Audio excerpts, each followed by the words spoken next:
Welcome to this week's episode. I'm Paula Williams. I'm John.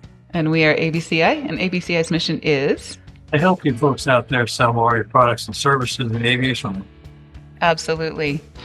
So there's a lot of crap going on in the world today, which is not unusual. There's always been a lot of crap going on in the world, right? Right. We wrote a really long article about why cutting marketing in a downturn is the most expensive mistake that you can make.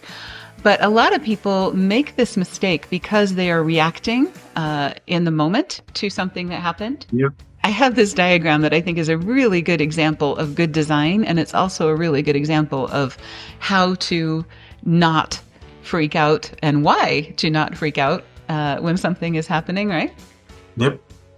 It's a Venn diagram, and if you can see it on the screen, you can see every road leads to don't worry, right?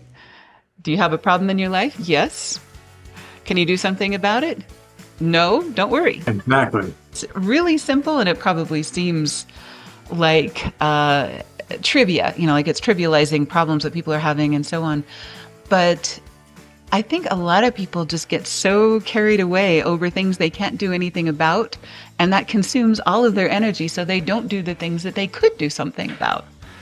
Or that right on. And in fact, we have friends and family that are that way, and we have to keep reminding them not to get wrapped around the axle.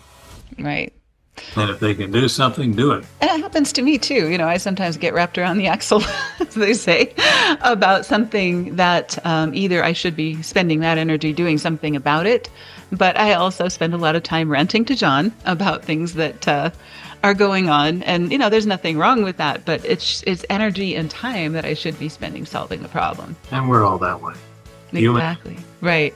So, a lot of the problems that we're having, and this has been happening, I think, more frequently in the last couple of weeks or months in office hours, in team meetings, in consultations. Everybody is really freaked out about, there's a lot of things in the news with tariffs and weather and student visas and travel and everything else and so on. But there's a Billy Joel song, we didn't start the fire, right? From the 80s.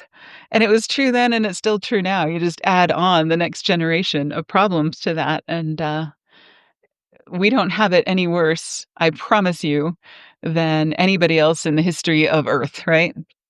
Mm-hmm. In fact, we have it better than most. Yeah, if you go back, and I just read an article recently, go back 100 years in this country, and the politics were far worse, and the ramifications far worse than they are today, even if we don't like today. Right. My son's reading Marcus Aurelius. I know you're reading Plato. And we think of the Greeks and Romans as living in this pristine world of white marble, right? Because that's what we see from the statues and museums and everything else. But the world was far from pristine at that time. They were in the stew, right? They were in wars and politics and all kinds of things going on. And Marcus Aurelius had a really good perspective on, there's the thing that is happening right now. And then there's the story that you're telling yourself about the thing that is happening right now. I think a lot of people get so wrapped up in the story that they're telling themselves about the thing that is happening right now that 75% of the angst comes from that instead of the thing that is happening right now and what I can do about it right at this moment.